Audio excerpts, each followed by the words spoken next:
जय हिंद बच्चों। आज हम कक्षा 12वीं आरोह भाग 2 के गद्य खंड से फणीश्वर नाथ रेणु द्वारा लिखित पहलवान की ढोलक का दूसरा भाग पढ़ेंगे। पहला भाग का वीडियो अपलोड हो चुका है, ये दूसरा भाग है। तो आइए देखते हैं कि आगे क्या होता है पहलवान की ढोलक पाठ में। इसके पहले अपन ने पढ़ा था कि राजा साहब ने हुक्म दे दिया, मतलब उसे परमिशन दे दी पहलवान लुट्ठन को चांद सिंह के साथ कुश्ती लड़ने की। अब आगे देखते हैं कि क्या होता है। इसके पहले एक छोटी सी कुश्ती में ही चांद सिंह को लुट्ठन पहलवान की शक्ति का अंदाजा मिल गया था। लुट्ठन को कुश्ती शुरू हो गई। लुट्ठन को चांद ने कसकर दबा लिया था। अरे गया गया, सारे दर्शकों ने तालियां बजाईं। हलवा हो जाएगा हलवा, हंसी खेल नहीं, शेर का बच्चा है बच्चू, शेर का बच्चा। तो इस तरह के डायलॉग चारों तरफ से सुनाई देने लगे। जैसा कि अक्सर दर्शकों की प्रतिक्रिया होती है किसी भी दृश्य को देखकर, वैसे ही उस कुश्ती को देखकर चारों तरफ से दर्शकों की प्रतिक्रियाएं आने लगीं। चट धा चट गिड़धा चट गिड़धा चट गिड़धा, मत डरना मत डरना मत डरना। यहाँ पर एक बात मैं बता दूं, ये जो लुट्ठन सिंह पहलवान है, ये ढोलक की ताल पर कुश्ती लड़ता है।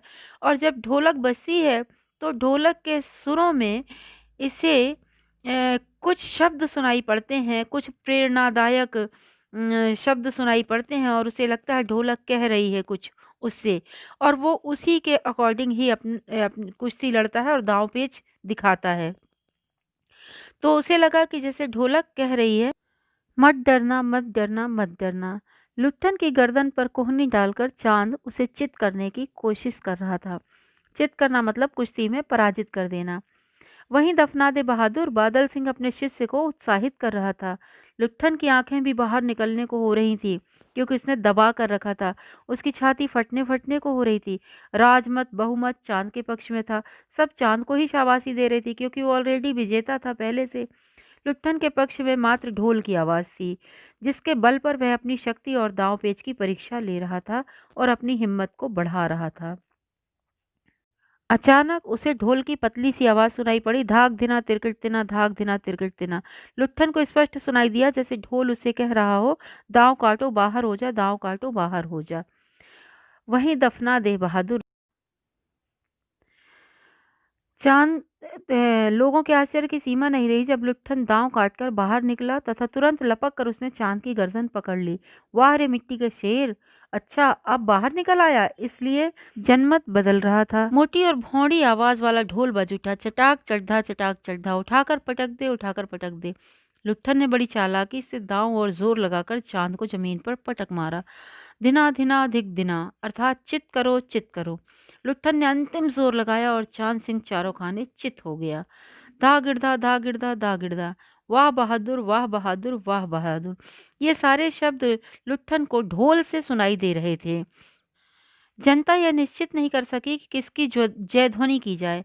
फलतः अपनी अपनी इच्छा अनुसार किसी ने माँ दुर्गा की, किसी ने महावीर जी की, किसी ने श्यामानंद महाराज की जय ध्वनि की। अंत में सम्मिलित जैसे सारा आकाश गूंज उठा।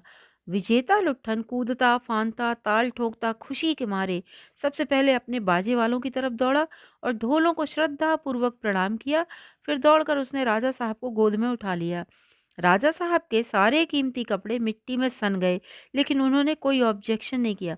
मैनेजर साहब ने बल्कि आपत्ति की, है अरे अरे, किंतु राजा साहब ने उसे छाती से लगाकर गदगद होकर कहा, जीते रहो बहादुर, तुमने आज मिट्टी की लाज रख ली।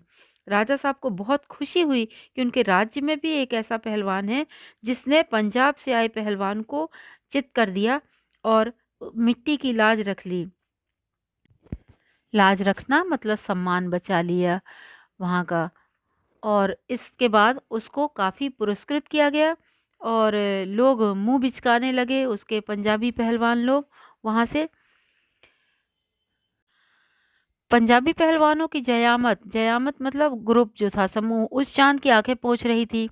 लुट्ठन को राजा साहब ने इनाम ही नहीं दिया बल्कि अपने दरबार में सदा के लिए राज पहलवान के रूप में रख लिया। तब से लुट्ठन राज पहलवान हो गया तथा राजा साहब उसे लुट्ठन सिंह कहकर पुकारने लगे। राज पंडितों ने मुंह बिचकाया, क्योंकि हुजूर जाति का सिंह, मतलब जाति तो उसकी निचली है, लेकिन उसे आपने सिंह की उपाधि दे दी। लोगों को आपत्ति हुई, लेकिन राजा साहब ने इसकी कोई परवाह नहीं की और वो लुट्ठन सिंह हो गया। मैनेजर साहब क्षत्रिय थे, क्लीन शेव्ड, अपने चेहरे को संकुचित करते हुए सारी शक्ति लगाकर नाक के बाल उखाड़ रहे थे। चुटकी से अत्याचारी बालों को रगड़ते हुए बोले, हाँ सरकार, यह तो सरासर अन्याय है।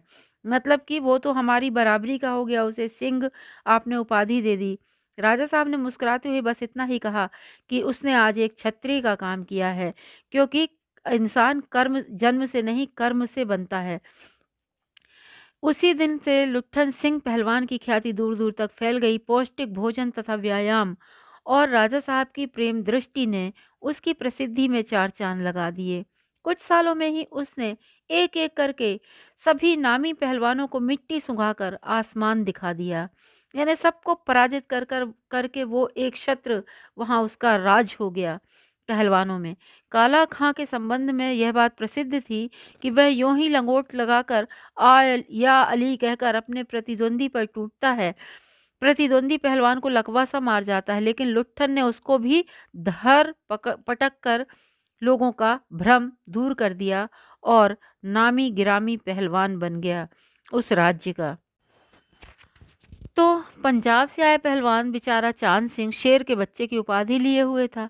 लुट्ठन सिंह ने सबके सामने उसे चित कर दिया, इसलिए पंजाबी पहलवान साथी भी बहुत दुखी थे। तो उसके बाद वह राज दरबार का दर्शनीय दर्शनीय जीव ही बना रहा। दर्शनीय मतलब जिसे लोग देखने के लिए दूर दूर से आते हैं।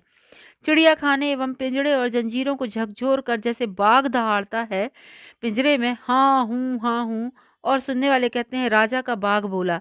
ऐसे ही पहलवान मिट्टी ठाकुर बाड़े के सामने जब पहलवान गरजता, महावीर लोग समझ लेते पहलवान बोला। मेलों में वह घुटनों तक लंबा चोंगा पहने अस्त व्यस्त सी पगड़ी बांधकर मतवाले हाथी की भांति झूमता चलता। दुकानदारों को चुहलबाजी करने की सूझती। हलवाई अपनी दुकान, चुहलबाजी करना मतलब मजाक करना, उससे खिलवाड़ करना। हलवाई अपनी दुकान पर बुलाता, पहलवान काका ताजा रसगुल्ला बना है, जरा नाश्ता ही कर लो। पहलवान बच्चों किसी स्वाभाविक हंसी हंसकर कहता, अरे तनी मनी काहे, जाओ ले आओ शेर दो शेर। तो यहाँ पर ये बताया है कि लेखक ने कि मतलब वो अ, मतलब शारीरिक शक्ति थी उसके पास, लेकिन दिमाग की शक्ति या मतलब दुनियादारी से वो बेखबर था, अनजान था और बड़ा मासूम सा सीधा सा शरीर का प्रदर्शन करता, पहलवानी का प्रदर्शन करता और दुनियादारी से बेखबर वो अपने आप में अपनी मौज में रहता और अपना काम करता। अपने दोनों बेटों को कुश्ती की ट्रेनिंग देता और बैठ जाता खाने वहाँ पर, ले आओ शेर दो शेर, तो दो शेर रसगुल्ला को अंदर करके मुंह में 8-10 पान की गिलोरियां, यानी पान की और तिकोने आकार का जो बनाकर देते ना वो उसको ठूस कर ठुड्डी को पान के रस से लाल करते हुए अपनी चाल में मेले में घूमता। मेले में से दरबार लौटते समय उसकी विचित्र हुलिया रहता उसका। आंखों पर रंगीन अबरक का चश्मा मतलब वो बच्चे जैसे चमकीला सा चश्मा लगाते हैं ना वो। हाथ में खिलौने को नचाता तथा मुंह में पीतल की सीटी बजाता। हंसता हुआ वह लौटाता। बल और शरीर की वृद्धि के साथ उसकी बुद्धि का परिणाम घटकर बच्चों की बुद्धि के समान ही रह गया था। वह दंगल में ढोल की आवाज सुनते ही अपने भारी भरकम शरीर का प्रदर्शन करना चालू कर देता था। उसकी जोड़ी तो मिलती ही नहीं थी। अगर कोई उससे लड़ना भी चाहता तो राजा साहब लुट्ठन को आज्ञा ही नहीं देते थे। अतः निराश होकर बेचारा लंगोट लगाकर देह में मिट्टी मलकर उछालकर अपने को सांड या भैंसा भैंसा साबित करता था और बूढ़े राजा साहब उसे देख देख कर मुस्कुराते थे। तो वह एक मनोरंजन का साधन भी बन गया था। राजा साहब उसे देखकर बहुत खुश होते कि मेरे राज्य में इतना नामी पहलवान है। और यूं ही 15 वर्ष बीत गए। पहलवान अजेय रहा, मतलब उसको किसी ने पराजित नहीं किया अभी तक। अब वह दंगल में अपने दोनों पुत्रों को लेकर उतरता था। पहलवान की सास तो पहले ही मर चुकी थी। इस पहलवान की स्त्री भी 2 पहलवानों को पैदा करके स्वर्ग सिधार गई थी। दोनों लड़के पिता की तरह ही गठीले और तगड़े थे। दंगल में दोनों को देखकर अनायास ही लोगों के मुंह से निकल पड़ता, वाह! बाप से बढ़कर निकलेंगे ये दोनों बेटे। गठीले मतलब मजबूत शरीर के थे। दोनों ही लड़के राज दरबार के भावी पहलवान घोषित किए जा चुके थे कि पहलवान के बाद ये दोनों बेटे राज दरबार के पहलवान होंगे। अतः दोनों का भरण पोषण दरबार से ही हो रहा था। रोजाना प्रातःकाल पहलवान स्वयं ढोलक बजा बजा कर दोनों से कसरत करवाता और दोपहर में लेटे लेटे दोनों को सांसारिक ज्ञान की भी शिक्षा देता। समझे? बस ढोलक की आवाज पर पूरा पूरा ध्यान रखना। हाँ, मेरा कोई गुरु, कोई पहलवान नहीं है, यही ढोल है, समझे? ढोल की आवाज के प्रताप से ही मैं पहलवान बना। दंगल में उतरकर सबसे पहले ढोलों को प्रणाम करना, समझे ना? ऐसी बहुत सी बातें वह अपने दोनों बेटों को सिखाता रहता। फिर मालिक को किस प्रकार खुश रखा जाता है, कब कैसा व्यवहार करना चाहिए आदि की शिक्षा रोजाना वह अपने दोनों पुत्रों को दिया करता। परंतु उसकी शिक्षा दीक्षा सब किए कराए पर एक दिन पानी फिर गया। वृद्ध राजा स्वर्ग सिधार गए। नए राजकुमार ने विलायत से आते ही राजकाज को अपने हाथ में ले लिया। राजा साहब के वक्त शिथिलता जो आ गई थी राजकाज में, राजकुमार के आते ही सब कुछ दूर हो गया। बहुत से परिवर्तन हुए और उनके परिवर्तनों की चपेटाघात में पड़ा पहलवान भी। दंगल का स्थान घोड़ों की रेस ने ले लिया। तो ये बताया गया कि लुट्ठन ने कुश्ती के दांव पेच किसी उस्ताद से नहीं सीखे थे। उसी कुश्ती करते हुए संघर्ष करने की प्रेरणा जो थी वो ढोलक की उत्तेजक आवाज़ से मिलती थी। जब ढोलक पर थाप पड़ती थी तो पहलवान की नसें उत्तेजित हो जाती थीं, उसका तन बदन लड़ने के लिए मचलने लगता था और इसी से उसने शेर के बच्चे चांद सिंह को हराया था। तो कहने का मतलब ये है कि उसने अपने पुत्रों को भी यही शिक्षा दी कि ढोल के साथ कैसे पहलवान का गहरा रिश्ता है। तो लुट्ठन ने के राज पहलवान जो लुट्ठन के बन जाने से उसकी दिनचर्या वही रही। रोज सवेरे उठकर दंगल पहुंचता, वहां ढोल बजा बजा कर अपने दोनों बेटों से कसरत करवाता, दोपहर में लेटे लेटे बच्चों को सांसारिक ज्ञान और व्यवहारिक ज्ञान की शिक्षा देता और मस्ती में आकर बाजारों में और मेले में बेफिक्र होकर घूमा करता। पहलवान और दोनों भाभी पहलवानों का दैनिक भोजन का खर्च सुनते ही राजकुमार ने कहा, टेरिबल यानी भयानक। नए मैनेजर साहब ने कहा, हॉरिबल महाभयानक। पहलवान को साफ साफ जवाब मिल गया, राज दरबार में उसकी आवश्यकता नहीं है। उसे गिड़गिड़ाने का भी मौका नहीं दिया गया। उसी दिन वह ढोलक को कंधे से लटका कर अपने दोनों पुत्रों के साथ अपने गांव लौट आया तथा वहीं रहने लगा। गांव के एक छोर पर कुछ गांव वालों ने एक झोपड़ी बांध दी। वहीं रहकर वह गांव के नौजवानों तथा चरवाहों को कुश्ती सिखाने लगा। खाने पीने का खर्च गांव वालों की तरफ से बंधा हुआ था।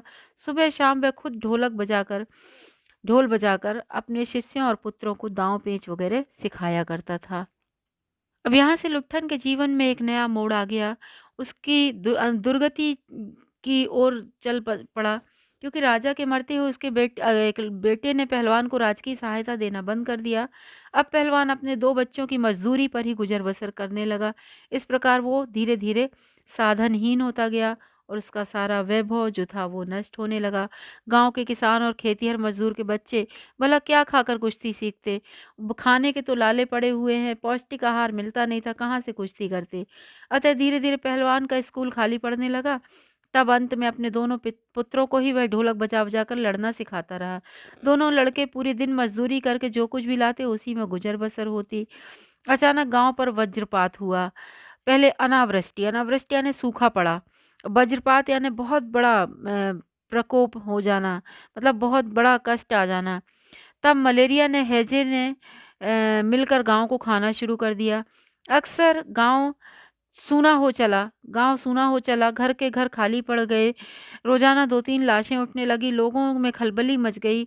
दिन में तो कलरव, हाहाकार, हृदय विदारक रुदन के बावजूद भी लोगों के चेहरों पर थोड़ी सी आभा प्रभा दृष्टिगोचर यानी दिखाई देती थी। शायद सूर्य के प्रकाश का सूर्योदय होते ही लोग कांपते कूकते कराहते और अपने घरों से बाहर निकलकर अपने पड़ोसियों और नज़दीकियों जिनके घर में डेथ हो जाती थी उन्हें ढाढ़स देते अरे क्या करोगी रोकर दुल्हन, अब जो गया सो चला गया, वह तुम्हारा नहीं था, अब जो है उसको तो देखो।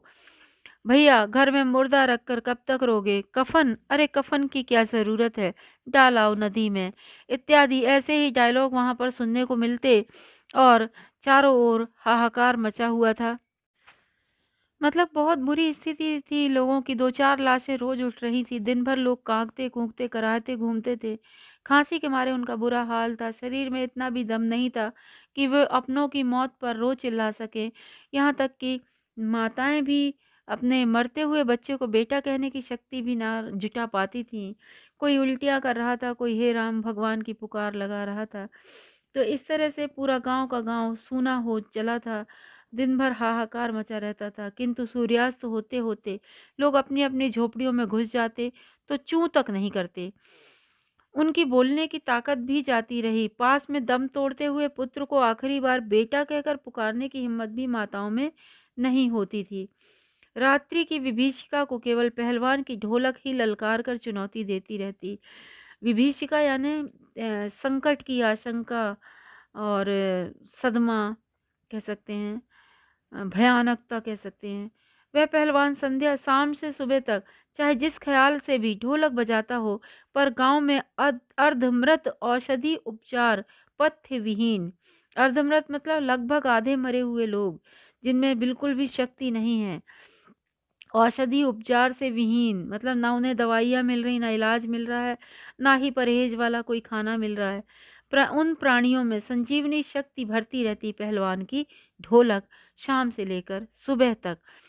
बूढ़े बच्चे जवानों की शक्तिहीन आंखों के सामने दंगल का दृश्य नाचने लगता था। स्पंदन शक्ति शून्य स्नायु में भी बिजली सी दौड़ जाती। स्पंदन शक्ति शून्य मतलब धड़कन रहित, स्नायु यानी नसें में बिजली सी दौड़ जाती, एक्साइटमेंट सा आ जाता, थोड़ा सा उत्साह आ जाता।